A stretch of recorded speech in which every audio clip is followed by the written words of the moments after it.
नमस्कार, मैं हूं आपके साथ रोहित और खबर उड़ीसा को लेकर है क्योंकि अब नवीन पटनायक का युग उड़ीसा में खत्म हुआ और मोहन युग की शुरुआत होने वाली है। जी हां, मोहन चरण मांझी को बीजेपी ने सीएम फेस बना दिया है और विधायक दल की बैठक में मोहन चरण मांझी के नाम पर मुहर लग गई है और अब वो उड़ीसा के नए मुख्यमंत्री होंगे। जी हां, लोकसभा चुनावों के साथ ही साथ उड़ीसा में विधानसभा का चुनाव हुआ और अब की उड़ीसा वालों ने बीजेपी को जमकर वोट किया और बीजेडी का पत्ता साफ कर दिया और इसी के साथ नवीन पटनायक के युग की समाप्ति हो गई। 147 सीट वाले उड़ीसा में शानदार तरीके से जीत दर्ज की बीजेपी ने और 78 सीटें बीजेपी जीतने में कामयाब रही, यानी पूर्ण बहुमत के साथ बीजेपी यहां पर आ चुकी है। और इसके बाद सबसे बड़ा सवाल यह था कि कौन होगा उड़ीसा का नया मुख्यमंत्री। धर्मेंद्र प्रधान के नाम पर चर्चा हो रही थी, फिर इसके बाद संबित पात्रा के नाम पर चर्चा हो रही थी, अश्विनी वैष्णव के नाम पर चर्चा हो रही थी,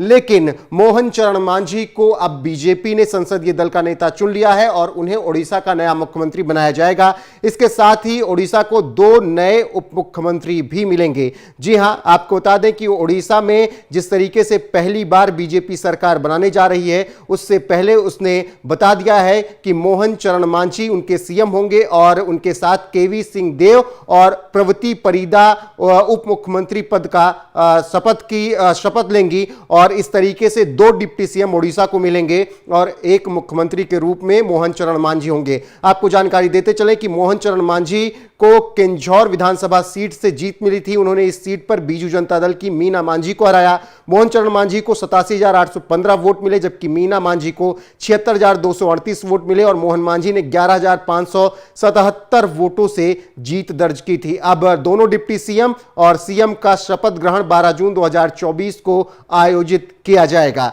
जानकारी देते चले कि 147 विधानसभा वाले राज्य में बीजेपी ने 78 सीटें जीती और 55 सीटों का फायदा हुआ। मतलब पिछली बार जितनी सीटें जीती थी उसमें से 55 सीटें और ज्यादा जीती और 78 सीटें इस बार जीतने में बीजेपी कामयाब रही।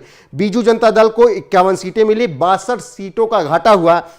वहीं कांग्रेस को यहां पर 14 सीटें मिली, कांग्रेस को ही 5 सीटों का फायदा हुआ। वहीं अदर्स के पास 4 सीटें उड़ीसा में गई हैं। तो कुछ इस तरीके से उड़ीसा में अब नए युग की शुरुआत हो रही है और मोहन चरण मांझी बीजेपी के नए सीएम होंगे। पहली बार बीजेपी उड़ीसा में सरकार बनाने जा रही है, तो इससे आप समझ सकते हैं कि किस तरीके से एक बड़ी उपलब्धि बीजेपी के लिए है। और पहले से ही बीजेपी के बड़े नेताओं ने चुनाव प्रचार के दौरान यह ऐलान किया था कि 4 तारीख को जब मतगणना होगी लोकसभा चुनावों के, तो केंद्र में भी सरकार बनेगी और उड़ीसा में भी सरकार बनेगी। और अब देखिए, एक तरफ केंद्र में बीजेपी की सरकार बन चुकी है, हालांकि एनडीए सरकार है अब की, बीजेपी जिसका नेतृत्व करती है, और दूसरी तरफ उड़ीसा में भी बीजेपी की सरकार बन चुकी है और मोहन चरण मांझी के नाम का ऐलान भी करके बीजेपी आलाकमान ने एक बार फिर से सभी को चौंका दिया है। तो फिलहाल खबर यही है कि नवीन पटनायक के युग का अंत हो चुका है उड़ीसा में और अब मोहन चरण मांझी के युग की शुरुआत हो चली है। ऐसे में आपका क्या कुछ कहना है इस खबर पर? अपनी राय कमेंट करके हमें जरूर बताएं। पैरों में, घुटनों में, हाथों में, जोड़ों में, सब कमर में सब दर्द था। वो डॉक्टर ने बोला कि गद्दे भी लेट हो गए तो कभी उठ नहीं पाओगे। अठे बैठ जाती, लेट जाती तो फिर वापस नहीं खड़ी हो पाती थी। कितने महीने आप इस बेड पे रहे? 7 महीने तक पड़ी रही मैं।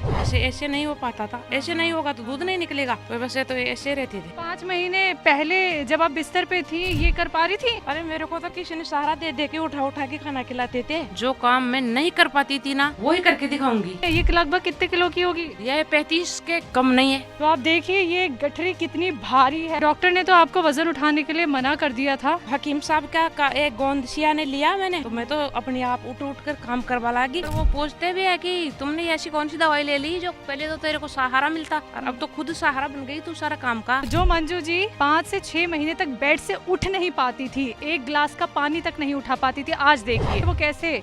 ये ताकत है गोंदसिया की 1.5 महीने में। ये काला गोंद मैंने ऑर्डर कर दिया, आ गया यार, मैंने उनको खाना शुरू कर दिया तो मैं तो उठना बैठना काम करना भी शुरू कर दी, अब तो दौड़ना भी शुरू कर दी।